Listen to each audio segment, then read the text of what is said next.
Could you give an outline to the viewers who might not be aware of it, what this WHO international treaty that's currently being ironed out over at the UN, what is it all about? Well, the key points are that with the support of the financial institutions, the Rockefeller Foundation, the Wellcome Trust, and the Gates Foundation, we're essentially ceding the ability to suspend all civil liberties and all of the rights associated with what we would call the Bill of Rights here in the United States, International Declaration of Human Rights. All of those can be suspended by a capricious determination that there's a public health emergency, and the minute that happens, there are no rights. In a nutshell, that's what the treaty is. And like the PrEP Act was after the anthrax outbreak of 2001, which the U.S. perpetrated on the U.S. so that we could get to the PrEP Act of 2005, the exact same playbook is how we got COVID to get us to this moment, which is to say, terrorize the world, convince them that we need some giant protector state that actually has some sort of supranational ability, and then suspend civil liberties as long as they need to be suspended.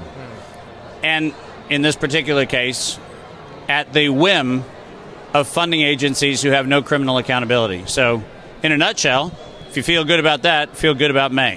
What it does is it allows a board at the World Health Organization to either declare an actual emergency or declare an anticipated emergency. There doesn't have to be any evidence. There is no evidence standard at all.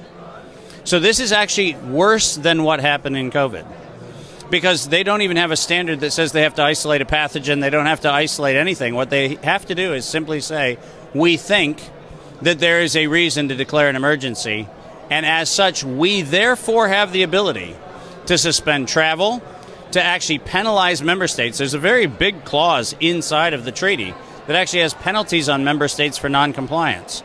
But we have to go back to the formation of the World Health Organization, and a lot of people don't want to go back to 1944 to 1946 when the WHO was set up. Very few people know that they wrote absolute immunity from all criminal prosecution into their charter. The only organization self-appointed with no external authority ever granted to have the ability to write themselves out of all forms of criminal prosecution in perpetuity. That's right in the charter of the World Health Organization. And that right, which was actually negotiated by the Wellcome Trust and the Rockefeller Foundation, they are the ones that paid for it. They're the ones that put Renee Sand up as the first director. They're the ones that actually put all of these pieces in place. Give them the ability to act with impunity on citizens, regardless of your compliance or absence of compliance with any of the nation-state decisions around the World Health Organization. Every American citizen traveling abroad has no rights. They can be subject to any crime for which there can be no criminal prosecution. So if you feel good about that, yeah, there's probably a way we can actually soft pedal this thing. But the problem is, like we had with anthrax to get to the PrEP Act, like we've had with COVID to get to the World Health Organization treaty, these things are set up to be terror campaigns to modify the public's willingness to give up their liberties.